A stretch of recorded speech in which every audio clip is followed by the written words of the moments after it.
All right, so something's happening on Tuesday, so I just need to know who is both. Wait, I'm not supposed to do that. Sean has a big red stop. Don't do this joke, and I X that right now. But it's not a time to worry. Hopefully, you're not worrying about what's going to happen, right?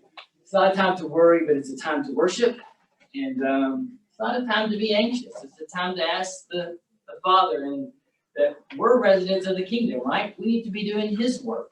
That's where we need to have our focus.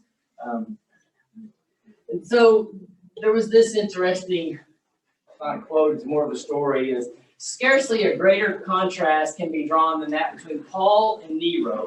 That's what we're studying about Paul and Acts, right? Nero was the Roman emperor seated on a throne. His name was known throughout the empire. Paul was this obscure Jew, totally unimpressive in his physical appearance. He says so himself in his letters.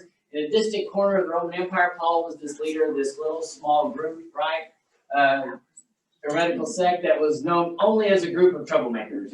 Virtually no one has heard of Paul, while everybody had heard of Nero. Interesting thing is that today, 2,000 years later, we name our sons Paul and we name our dogs Nero. So again, this president, whoever the leaders are at the time, they come and go. Paul, Jesus, their kingdom is forever, right? Jesus' kingdom is forever. So our Jesus connection comes from Luke chapter 1, verses 30 through 33. And the angel said to her, "Do not be afraid, Mary, for you have found favor with God. And behold, you will conceive in your womb and bear a son, and you shall call his name Jesus. He will be great and will be called the Son of the Most High. The Lord God will give to him," very important right there, "to him the throne of his father David, and he will reign over the house of Jacob forever." Forever. Forever. In his kingdom, there will be no end, right? Talking about the kingdom, Jesus forever. So our primary focus is going to be in these three things today. How the gospel spread to Asia. This is going to be in chapter 16. The pattern to spread the gospel, and how God takes these small things and He makes them into this big thing, right? So again, how the gospel spread to Asia, the pattern to spread the gospel. We're going to see how that happened back then and how we can continue to do God's work in the kingdom. Michael helped me with the lead in there. And then small conquers big. So this is going to be our main passage today. Acts chapter 16, verses 6 through 10. So Acts 16, 6 through 10.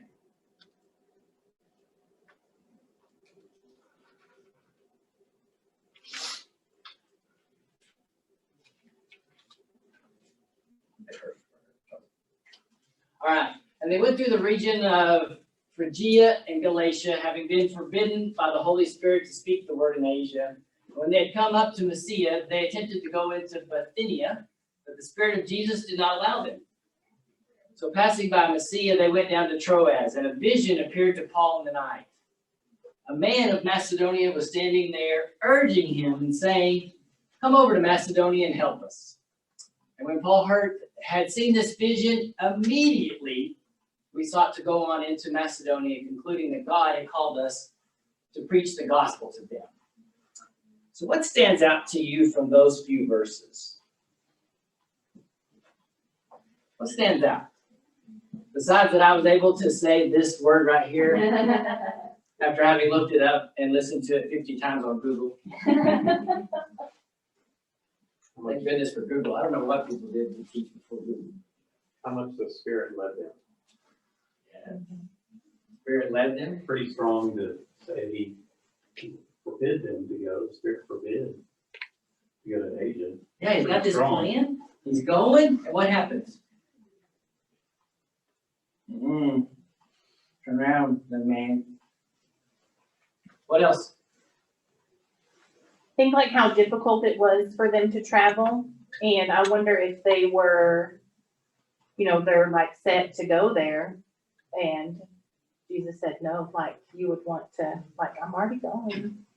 Yeah. This was not easy to get this far. Yeah. But just how much they were Yeah, led and how much they followed. yeah, the planners in their group had all this planned out, right? Yeah. I can't imagine the planners are very happy in this group. Right? Probably the only thing that could stop Paul from going somewhere.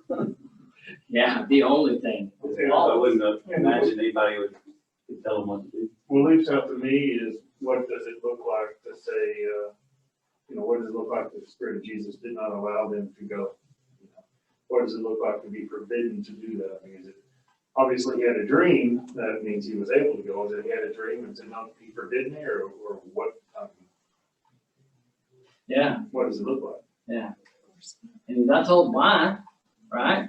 Got this plan, everything's going. I do wish some of my dreams were that vivid and know where I'm supposed to go. So, what else?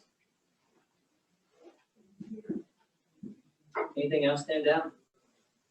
It's not our will, it's God's will. God's will, God's plan. His obedience. His obedience. Very good. As soon as he had the vision, did he go home and like pack and change or sulk or anything? What does it say right there? Immediately. He obeyed. He did it right then and there. I can't tell you how many times I have hesitated or stopped or gone, oh, is that really what I'm supposed to do? I need to be more like that. I need to immediately do right then and there. I need to go. I need to get going. Anything else stand out at you? Anybody ever had a door shut on you? Job changed? You're just like, what is going on? How much better would it be if we thought like the Spirit is leading me instead of, oh, this is not working out? Like if we just had that mindset. And when you're sharing your story or someone asks how things are going, if that was your answer. The Spirit led me, instead of, oh, well, that just didn't work out for us. We are going to try this now. Stephanie ran from the car after our first date. It wasn't a date, he tricked me into going. I thought it was a group thing. Stop it.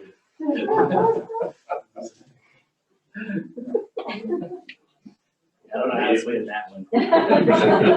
I'm sure there's some possible you can figure that one out. But you're right. How much better if we were able to share the positives or just going, this happened, but I'm trusting God for what's over there, and I'm going to get there. And we're going to get there.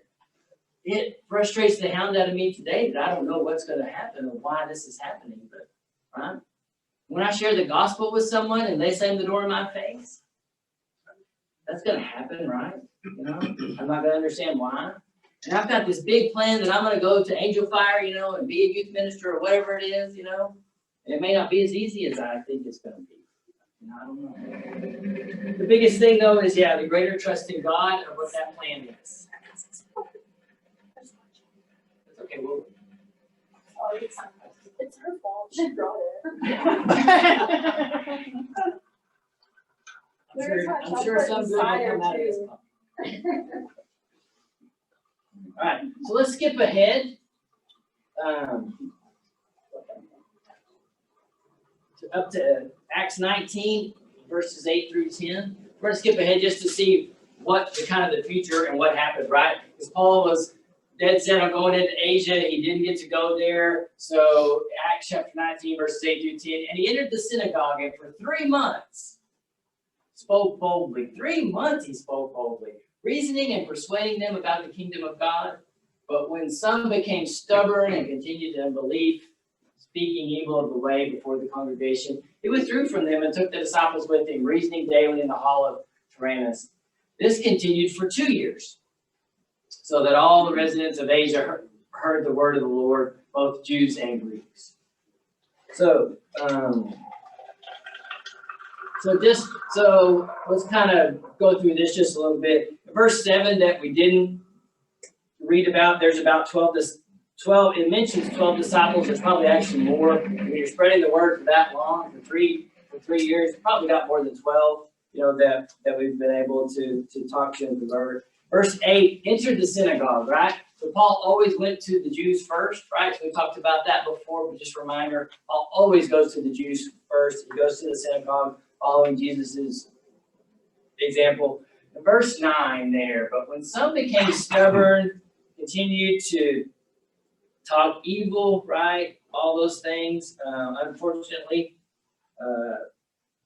this is going to happen, right? When you're sharing Jesus, this is going to happen. You're going to come across stubborn people, unbelief, speaking evil. It's just going to happen, right? But hopefully we get to hear a story like this. If you haven't been to church, there's testimonials. And the guy from England, which I love his accent, and he had a great story of somebody who he didn't even know, wrote him an email saying, hey, I heard about this stuff, and it's what? Yeah, it's baloney, rubbish, baloney, whatever other English word we want to throw in there, that they use. So hopefully, and you'll get some of those stories, but you're going to have a lot more of the negative ones, right?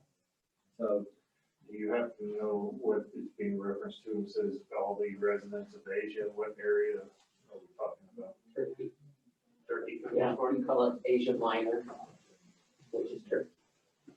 Turkey today, I don't have a map of that, but I was one of those two. It's like, where is it back then and where is it today? So So we're going to call it Asia Minor, which is another word for Turkey. yeah, so it's everybody. So It's not China. They weren't going to go that far. yeah. I think there's a lot of but continuing on, Paul didn't throw in the towel. Never let a hard heart stop you from sharing the gospel. Keep going, keep sharing. You may have to move on from those people, but keep sharing the gospel. Keep looking for people. Keep looking for those opportunities that God puts in front of you. Jesus has people in the city that still need to hear his name. Sean Gary was sharing with us that I don't remember how many months ago it was or when it was, but he talked to somebody who never heard of God or Jesus in Lubbock, Texas, still to this day. That just amazes me still, and why it shouldn't amaze me, right? Because if it's happening here, it's all over, right? So, again, look for those opportunities, and they're going to be there. Paul would have had to have waited 3 more years. In verse 10, 2 years, all the residents of Asia heard the word. Paul would have had to wait 3 more years to see his dream come true. So he had this plan, going to Asia, gets slowed down, right? So there's 3 years he had to wait. Talk about a lot of patience. But again, the Spirit made Paul wait, but look what happened after all that time. If Paul would have continued with his current plan, he would not have reached. He would have only reached about a quarter to a half of Asia. He would not have been able to do the whole thing. So the Spirit's plan led to something greater, right? So that's the first part, how the gospel was spread through Asia. The second part, this pattern of spreading the gospel. In Acts 19, we see that Paul was teaching for 2 years, and all of Asia heard the word, right? 2 years and the whole, all of Asia. Jesus' example would take 3 years with a few people, Peter, James, and John, and extended to the apostles. So starting out with 3 to 12. How big is Jesus? How big was that spread? The spread of the word. Pretty big, right? So as Paul said in 1 Corinthians 11:1, follow my example as I follow the example of Christ. So Christ had his example. Paul is following that example of taking a few people, spreading the word. So 1 Thessalonians 1, verses 1, and then we're going to skip up to 6 and 8 here. So Paul, Silas, and Timothy, to the church of the Thessalonians and God the Father and the Lord Jesus Christ, grace and peace to you. Moving up to verse 6 here. You became imitators of us and of the Lord, for you welcomed the message in the midst of severe suffering with the joy given by the Holy Spirit. Verse 7. And so you became a model to all the believers in Macedonia and Achaia. The Lord's message rang out from you, not only in Macedonia and Achaia, your faith in God has become known everywhere. So we're trying to look for a pattern here, right? So if you look in verse 1, Paul, Silas, and Timothy, Paul discipled Silas and Timothy. Then together, so he took 2 people, discipled them, and then the 3 of them went to where? Thessalonica, right? Anybody ever had a mentor teach you and then show you how to do it, even though they were mentoring, and then took you into a meeting or something to show you how to do it? That's what Paul's doing right here. He's mentoring these 2, then he's taking them and he's saying, hey, let's go figure out how to do this. And I'm going to show you how to do this. So we talked 4 or 5 weeks ago about mentoring, right? And finding someone that we can teach. And maybe it's someone, within our, for sure it's in our own family, but then also those outside of our family that we can start to mentor and teach, right? Men, we need to be thinking about who we can mentor. Women, who can you mentor, right? Be thinking about those things. It just takes one person. We'll see something about that here in a little bit. But that's the example here. So moving Bryan, into verse 6. Bryan, you see this a lot, like in the business world and the sales world, which I've been in a long time, but I've always had bosses that said, hey, if I can make enough people,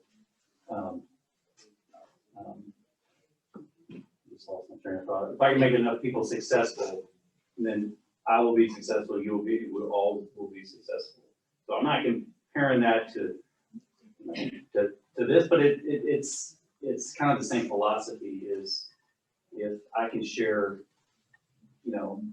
I can show someone how I'm living and what Jesus has done for me, and then not only do they hear it, but they see it, and they do it, they repeat it, and then someone sees it from them, and it's a domino effect. So obviously, it's Paul's who made him successful. Yeah, he's following Jesus' example of mentoring people. Paul's doing it now. I don't know if do we ever read of Paul having a big event or a big A big speaking big engagement? speaking? Yeah, like it was always seemed like in small groups. Or, In small groups. a little bit at a time, but Lots of examples today are about the small groups and how little small groups expanded out. That's kind of the third point, but I don't know any, but anyway, that's a good point. So, verse 6, it's underlined there, imitators. The Thessalonians shared Jesus with others. So Paul, Silas, Timothy to the Thessalonians, to others. Right, verse 7, model to all the believers in Macedonia and Achaia. So it spreads again, just keeps going and going and going. Verse 8, your faith in God has become known to everyone. So this keeps spreading from this small group of Paul, Timothy, Silas, right? It just keeps going. So just a little visual there for you. Silas, Timothy to Thessalonians, to Achaia, Macedonia, and then the rest of the world. So, leads right into the third point. The third focus today is Paul establishes a clear pattern of sharing Jesus. Teach someone to teach someone. Everyone heard of each one teach one? This is similar to what we're talking about here. Each one teach one. In 2 Timothy chapter 2, verse 2, and the things you have heard me say in the presence of many witnesses, entrust to reliable people who will also be qualified to teach others. There's that example again of each one teach one. Just take somebody and teach them. The old adage of give a man a fish, but then teach a man to fish, and then teach a man to teach others to make a pole to fish to feed themselves, right? So each one teach one. Just like we're going to share with our family, we're going to grow them. We need to get outside of those bounds, right? We have to think about others that we can teach. To share our faith, disciple others. So, a little bit ahead there. So, there's power in intentional kingdom discipleship among a few people. There's a number of examples of that. How many people have ever set a goal to find one person a year just to mentor and teach. I've set goals forever and ever, and I've never set that goal. I don't know, I mean, I've just always avoided that goal, right? I can remember in high school when we set a goal to mentor and discipleship 4 kids. And we got 1, right? But we basically ignored that goal throughout the year, and I thought about that, as I did this. So obviously I'm gonna be setting some new goals. I'm gonna set a goal. And be intentional about that goal. So, just a question.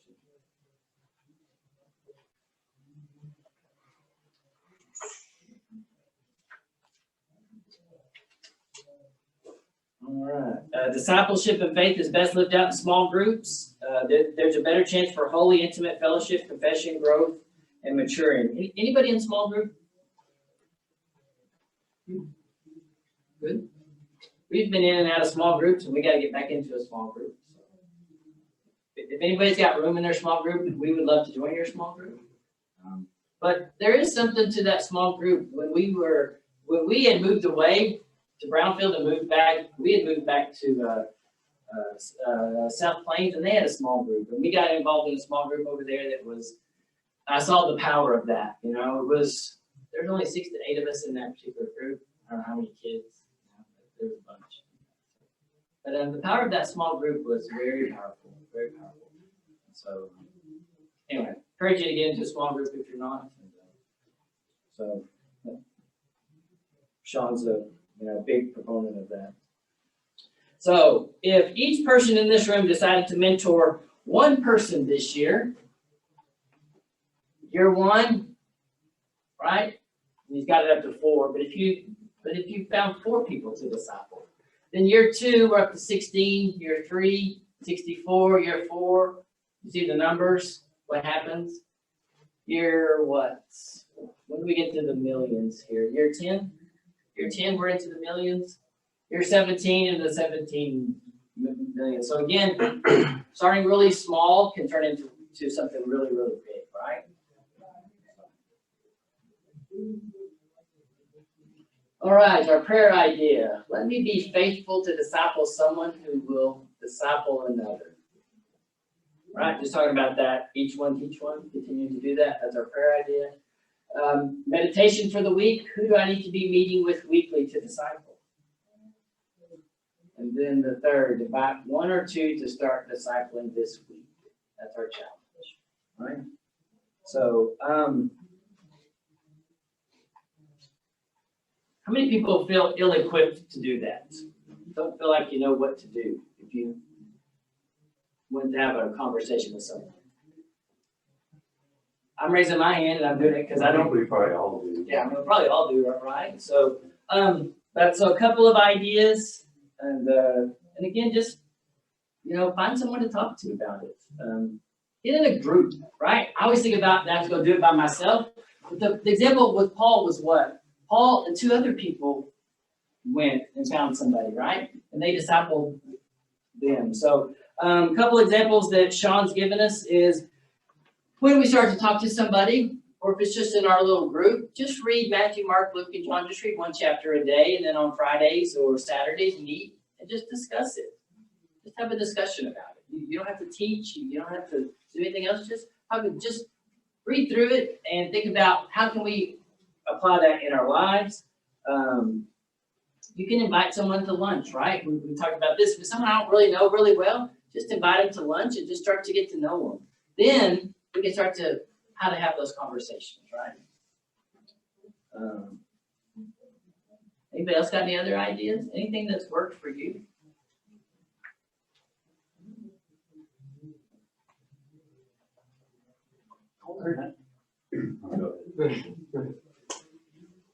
Well, mine was a broader, I was going back to the small groups, just us, because I know who is in small groups here.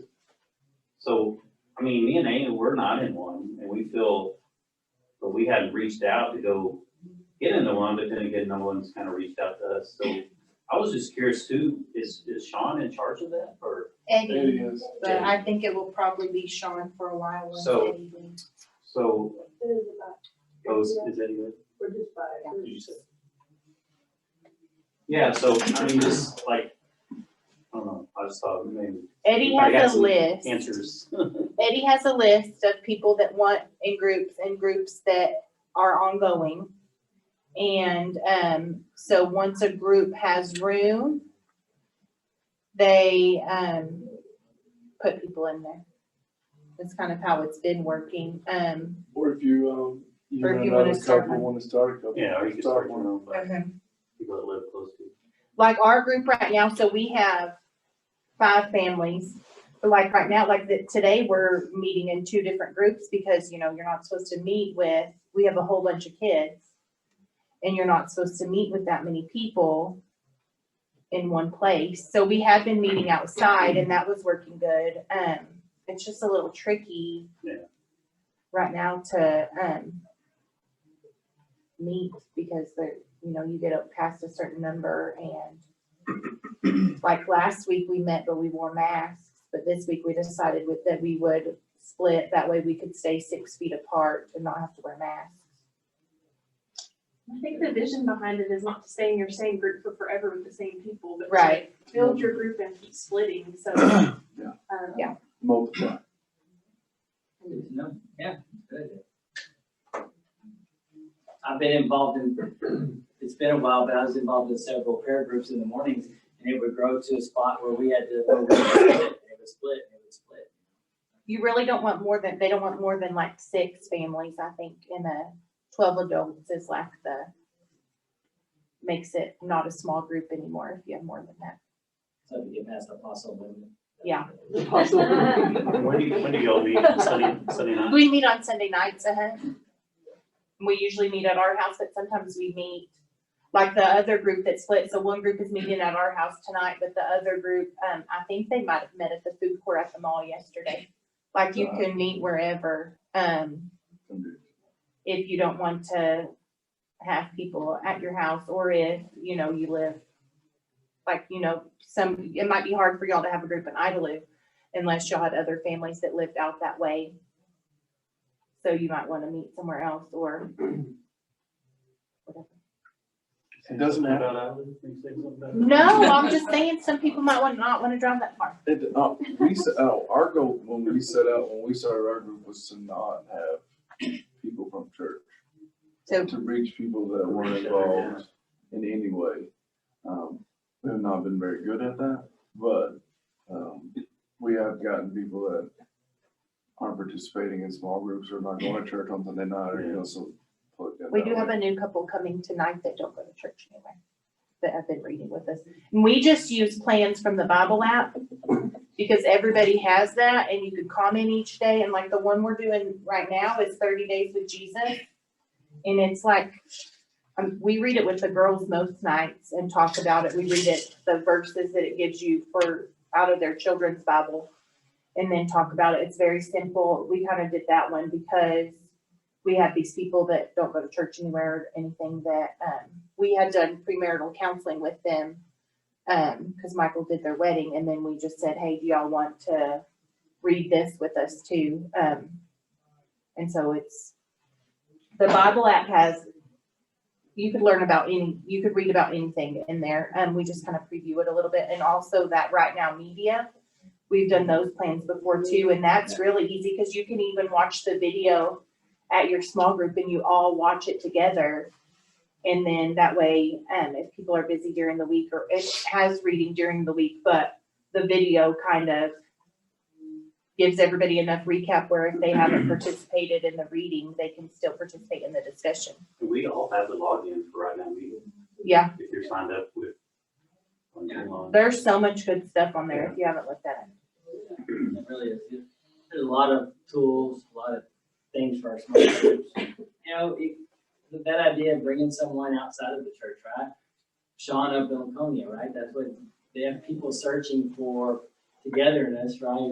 For community and those types of things. And that's a great opportunity to introduce them to that versus this big this big thing that we have here, slowly bring them in, because a lot of people. Don't ask us how slowly we brought these people in because it's been, we, known them. Michael's known them since Hey, high Paul's school, teaching, but yep, Paul's teaching for 2 or 3 years. It might take 2 or 3 years. You never know. our Pretty impressed decades. A couple. Impressed Michael did a wedding. I know. He did a great job. And then we, took COVID to the wedding and shared multiple gifts with those people there. Always sharing. Yeah, doing always yourself. sharing. Just gave the room COVID and. And that's what we're kind of talking about today. I mean, Paul very rarely went by himself, Always had somebody with them. Yeah.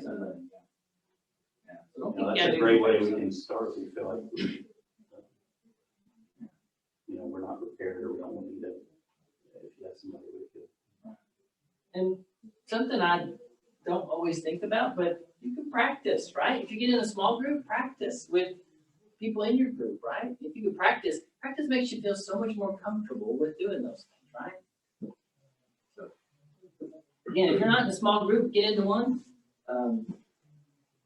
Holler at us afterwards, and maybe we start one, with just, some other people in the class right here. So we're up for it, and we need to get into one, so. And, we're empty nesters again, so we have. Are y'all willing to drop title? That far? Yes, as long as I don't have to take your girls back with you. No. Do you have electricity? From the one pole. Yes, we'd be willing to drive out there. I'd even teach a soccer lesson. Hey, just yours is good. Alright, so invite people to a small group, invite some coworkers out to lunch. There's still people who don't know about Jesus, right? So pray this week, and then take some action, right? So, so we've got a little video here to end our session today. Stop me if you've heard this one. You grow up, you graduate high school, you attend the best college you can get into, and a few years later you graduate again. You marry the perfect girl and move into a small, character-building apartment. Over the next couple of years, you had a house, a dog, and 2-ish children. A perfect start to a picket fence life. Time begins to roll by, your kids grow up, you get involved in your church, just like you're supposed to do. And sure, you have opportunities to engage more with the outside world, but it's hard enough to balance your job, church, wife, and 2-ish kids. Your life continues speeding along, your children grow up and make you a grandfather.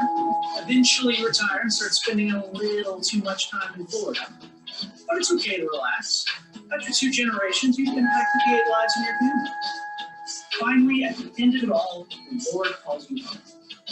And it was a good life, right? Work, family, church, because whichever order you put them in, that's all there is, right?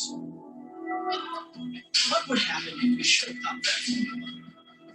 Imagine if we went out of our way to engage with our co-workers, neighbors, old friends. To not just engage, disciple. Imagine if we took 1 year and discipled one person from our group.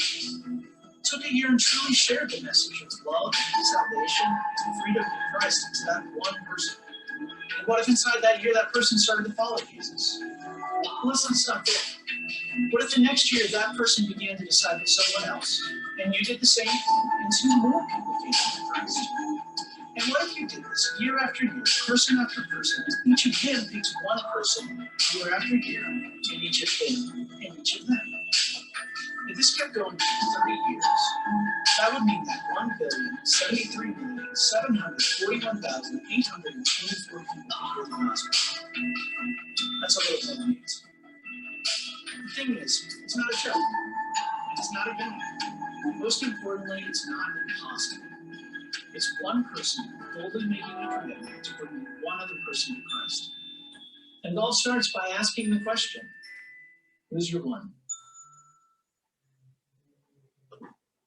So what'd you think? What'd you get out of that video?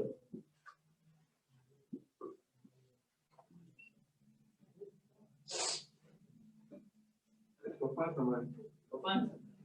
Set a goal for a year for how many people? Just one, right?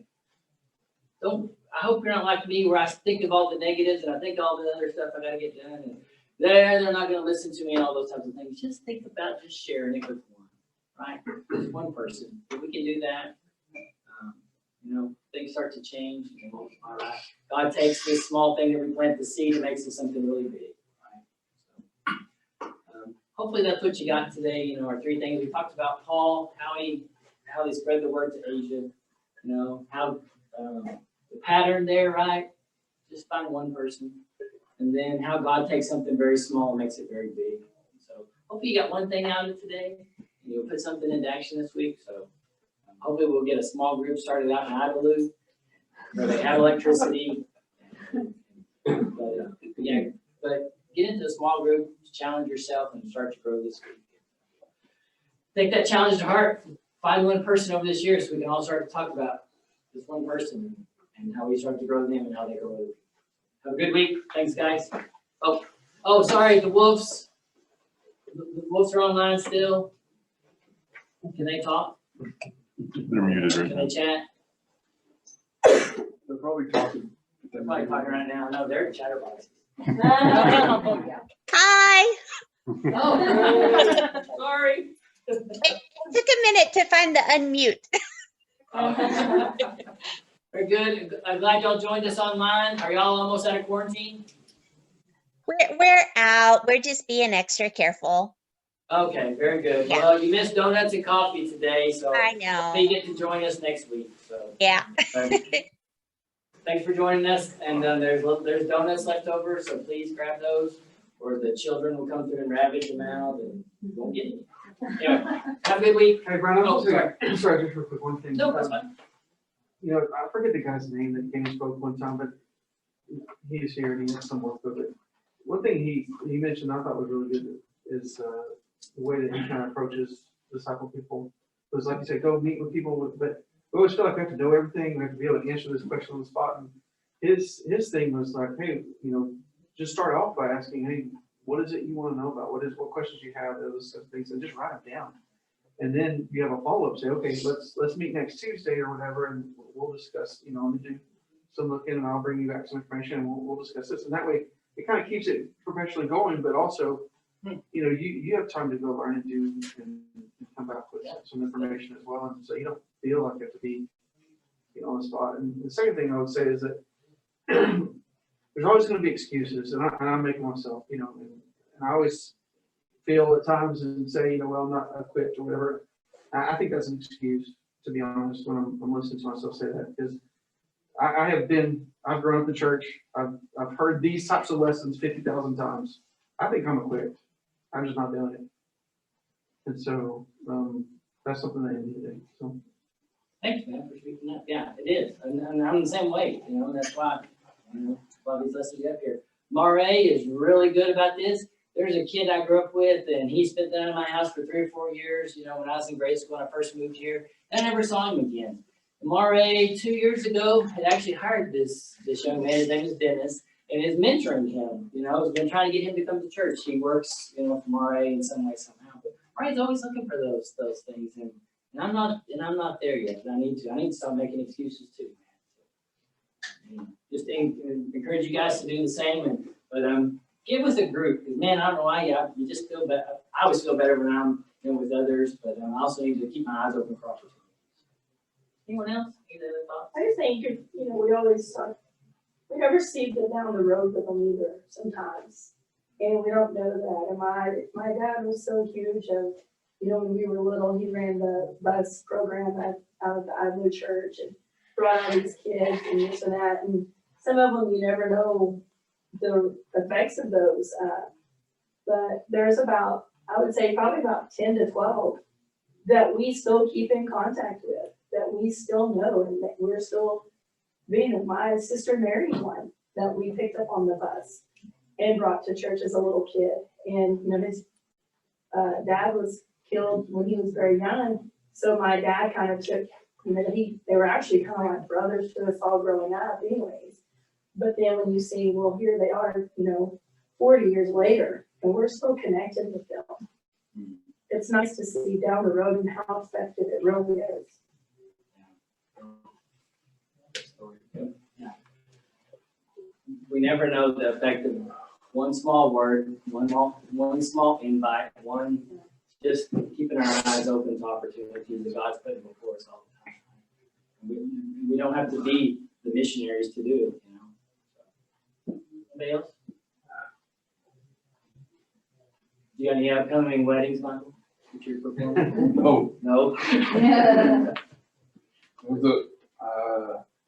the funny thing is that me and him were pretty emotional guys, and when we walked up, we both started about to cry, and then it wasn't like, it was a little chilly, not really, but I didn't have anything to blow my nose with, and I was like sniffling the whole time and I could, that's all I remember, is that I was sniffling the whole Sniffling time. the whole time. Yeah, It was probably the COVID. maybe. He said it was cold outside and he was emotional, but he had corona. Yeah. I wasn't feeling sick. Tell them what you want. We weren't feeling sick, we didn't knowingly. But when we came back, we were feeling sick. But just be glad we weren't here with you all. I'm glad you went away and. Yeah, we went to Virginia to spread it.